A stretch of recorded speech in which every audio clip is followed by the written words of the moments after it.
Bonjour les amis, on se retrouve pour votre guidance hebdomadaire pour la semaine du 3 octobre 2022.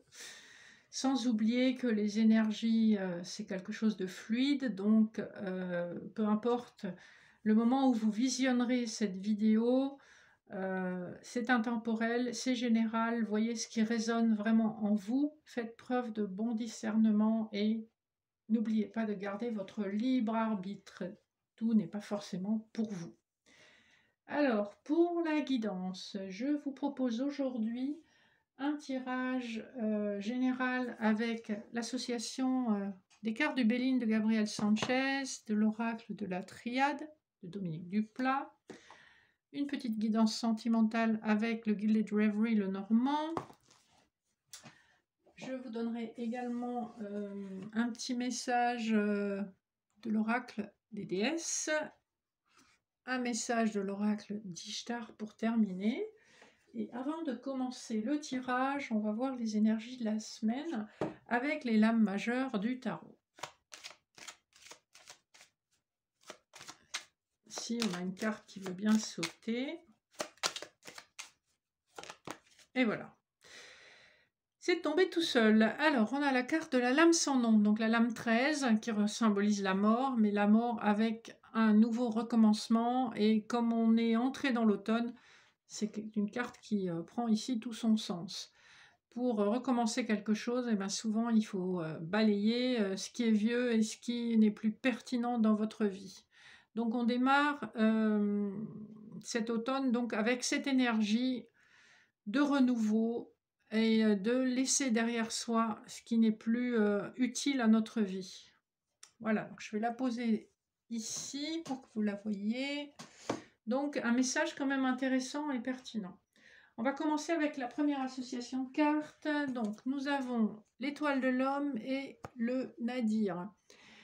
Ici, c'est votre énergie si vous êtes un homme ou si vous êtes une femme, c'est un homme proche de vous, un homme qui compte pour vous, qui manifestement n'est pas à la fête en ce moment avec le nadir.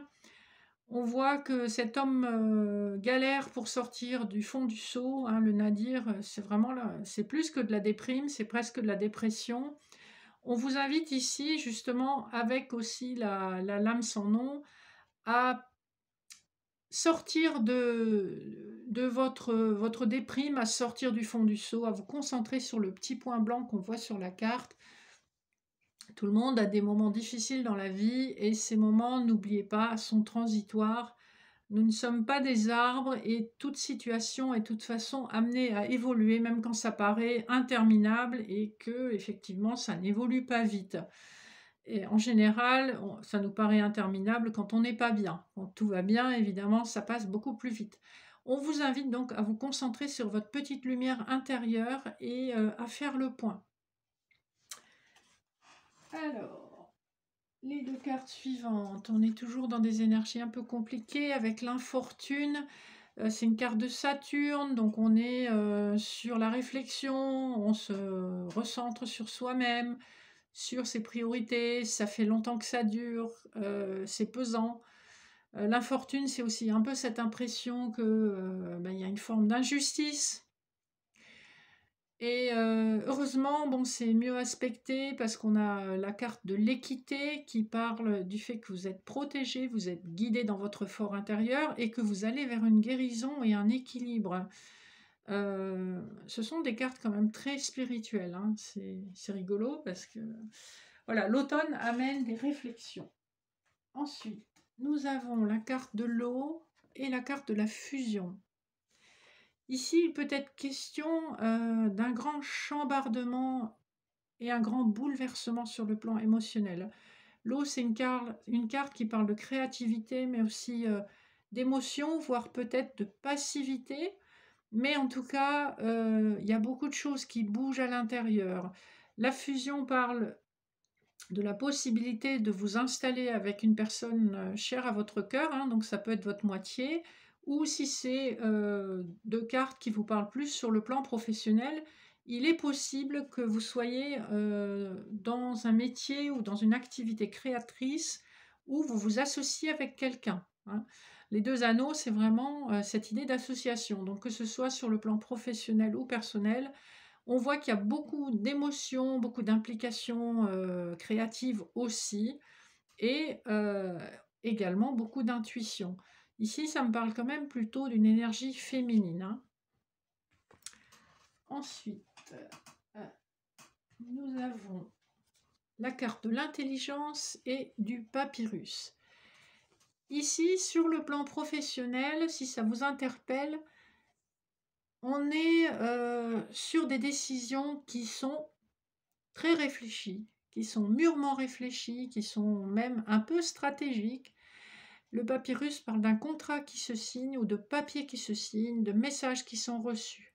Alors si c'est sur un plan plus personnel, on voit que c'est un message où, on touche, à la réflexion. On touche à la réflexion, c'est quelque chose qui a été mûri. En tous les cas, ici, on est sur des énergies très matures, que ce soit sur le plan professionnel, financier ou personnel. On voit que, quel que soit le domaine, on a poussé la réflexion vraiment au bout et c'est une réflexion qui a duré longtemps. On poursuit. Alors, les prochaines cartes, c'est la sagesse et l'erreur. Ici, vous avez le symbole d'Athéna avec la chouette, la lune, et on a une espèce de crépuscule, hein. On vous dit clairement que c'est à ce moment-là que vos intuitions sont les plus fortes. Et Athéna, bah, non seulement c'était la sagesse, c'était aussi la déesse de la guerre. Donc, pour préparer la paix, prépare la guerre. Ici, clairement, on vous dit de réfléchir à ce que vous voulez, de faire le point sur vos erreurs passées avec la carte de l'erreur. Ça peut aussi être des erreurs de jugement, des erreurs d'appréciation sur des personnes. On voit que vous avez atteint cette forme de sagesse pour faire le distinguo entre la personne sincère et la personne qui joue de votre sincérité à vous et qui exploite la situation au maximum. Il y a énormément de maturité aussi dans cette association de cartes. On reconnaît, voilà, le symbole de la pomme, eh ben, c'est le symbole de la pomme d'Adam et Ève. Ben, on s'est trompé et on en a subi les conséquences.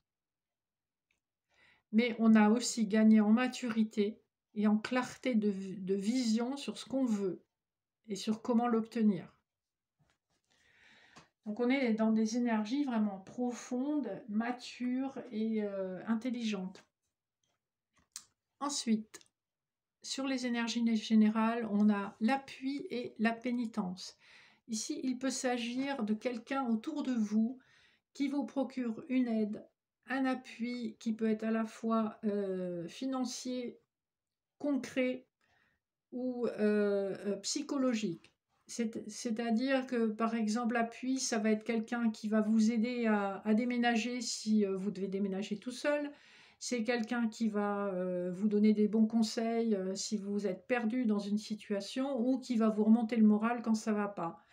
On voit effectivement qu'avec la carte de la pénitence à côté, vous subissez une situation et vous avez besoin de cet appui. Très probablement un ami ou un proche, enfin un parent, quelqu'un près de vous. C'est plutôt une énergie masculine sur qui vous pouvez compter, hein. Il y a une espèce de royauté avec la couronne sur la tête de l'aigle et la pièce qui tient entre ses serres montre quand même que c'est un appui dans la vie matérielle. Voilà un petit peu les énergies générales. Donc on voit que c'est une semaine qui n'est pas facile, mais vous êtes dans un processus de compréhension et de guérison qui va amener un équilibre et de la justesse dans vos décisions futures. Alors, je vais poursuivre avec les cartes du tirage sentimental que j'ai pré-tiré pour que ce soit pas trop long. Comme je ne suis pas très douée avec tout ce qui est montage et je n'ai pas trop envie de casser la spontanéité du tirage, donc voilà. Donc en énergie centrale, on a sur le plan sentimental le labyrinthe. Donc il y a plusieurs personnes dans cette situation qui sont un peu perdues. On vous invite ici à prendre de la hauteur et surtout à écouter votre intuition. Hein. Les énergies qui entourent la carte centrale sont la Lune, les poissons, la faux, le cœur, le temps, la croix,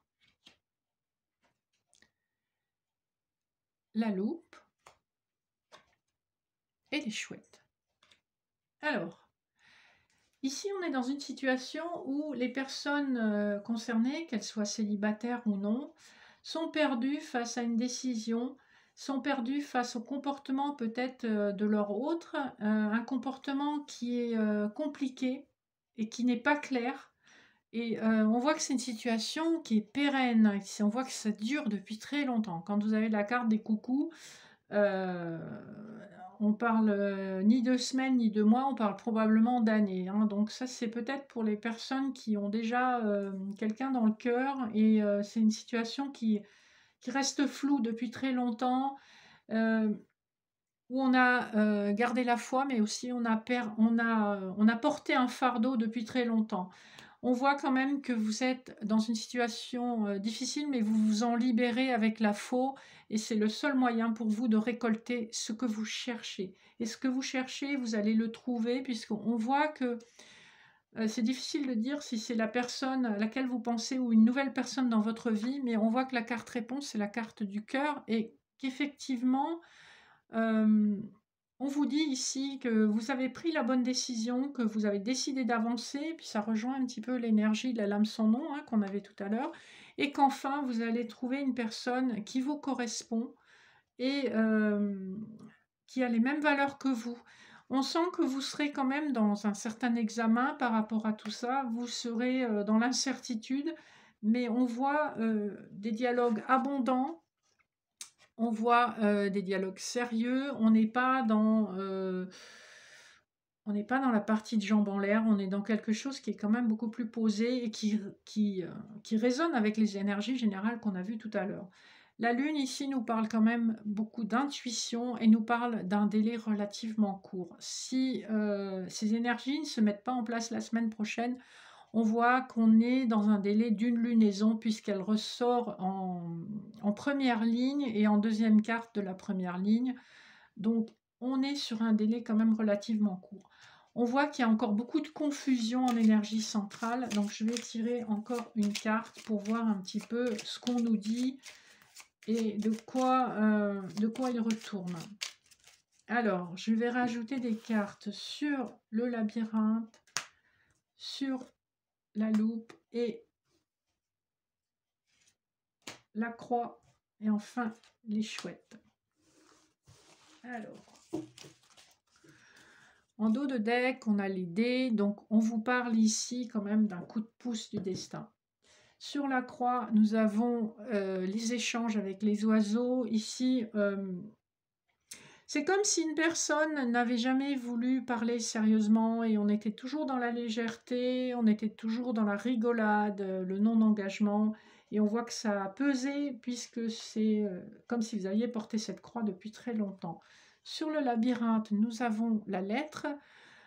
Donc, il est question ici d'informations qui vous arrivent, d'un message qui vous arrive et qui soit va éclairer votre chemin, soit va renforcer cette impression de labyrinthe. On n'a pas moyen de le savoir là pour l'instant.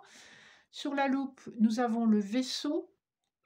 Alors, c'est comme si vous receviez effectivement des informations par message écrit et que vous allez examiner au plus près parce que c'est des informations qui ont mis longtemps à venir, qui peuvent aussi concerner une personne qui est géographiquement loin de vous. Mais le vaisseau, c'est aussi une carte qui parle de stabilité. Hein. On voyage moins vite en bateau qu'en avion, mais c'est quand même beaucoup plus tranquille. Sur les chouettes, nous avons le mont. Ici, j'ai l'impression qu'on va parler, on va discuter, des raisons d'un blocage qui a duré très longtemps. Le mont, c'est un blocage assez conséquent, mais on voit qu'on va s'en ouvrir, on va être dans l'honnêteté par rapport à ça. Je vais rajouter, quelques cartes pour essayer d'y voir un petit peu plus clair sur, ce message et sur le mont. Voir si ça vous interpelle. Alors, sur le message, j'ai la tour et sur le mont, j'ai le bouquet. Ici, il est question d'une personne qui effectivement a eu besoin de prendre de la hauteur avec la tour pour arriver à une conclusion. Donc, je pense que ce message va amener un éclaircissement. Et de même que sur le mont, on a la carte du bouquet. C'est un cadeau de la vie, c'est quelque chose que vous ne pouvez pas refuser. On voit que ça a été très compliqué, mais quelque part vous êtes récompensé. En d'autres decks, on a la carte des lys. Donc les lys, ici, il est question de trouver une solution afin d'officialiser quelque chose. On a un masculin qui a trouvé la clé, qui a trouvé la solution. On voit qu'il y a eu beaucoup de méfiance, une transformation, la possibilité d'un épanouissement et d'un engagement. On est dans des énergies vraiment très changeantes, très matures, où il y a eu quand même pas mal de souffrance. Mais on voit que vous arrivez au terme de cette souffrance. Alors, comme je vous disais, les énergies, c'est quelque chose de fluide.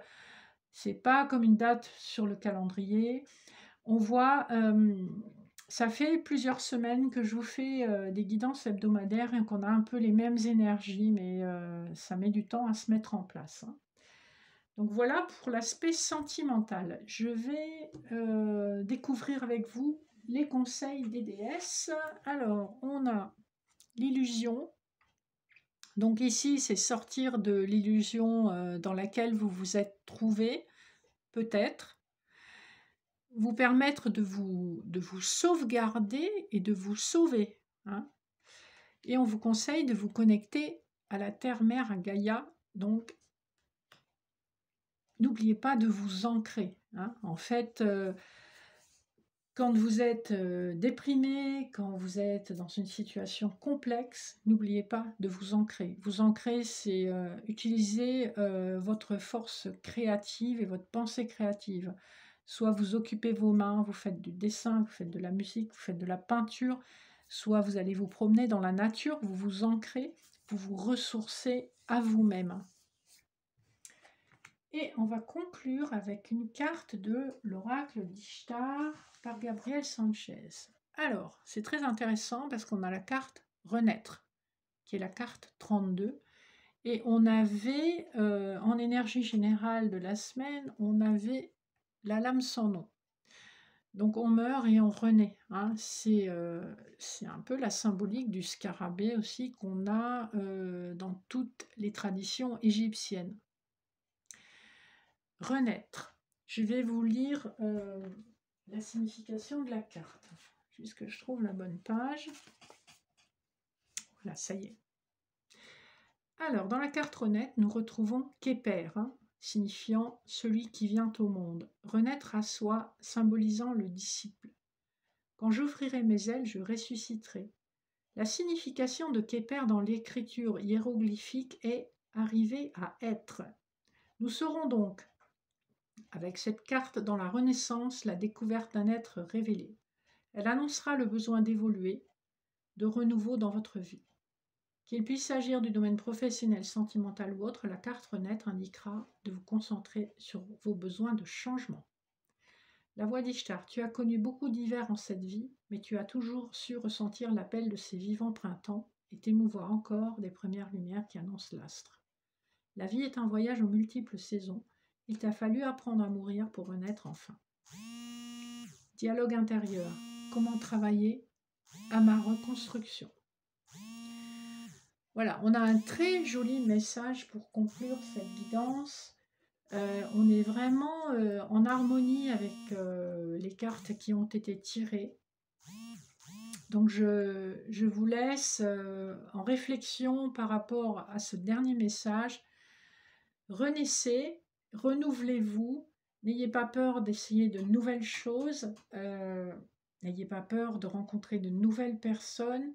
En tout cas, on est toujours en perpétuelle transformation et évolution. Accueillez tous ces messages qui vous permettent de vous élever et d'évoluer. Voilà. Gardez la foi en votre destinée, en l'univers, en Dieu si vous croyez en Dieu, mais surtout gardez la foi en vous. Vous êtes capable des plus grandes transformations possibles et imaginables. Ne vous sous-estimez pas. Voilà, j'espère que ça a résonné en vous. N'hésitez pas à liker, commenter, partager si vous le voulez. Et voilà, j'accueillerai avec plaisir vos questions, vos commentaires. C'est toujours utile de partager. Je vous souhaite une excellente semaine et je vous dis à très bientôt. Bye bye.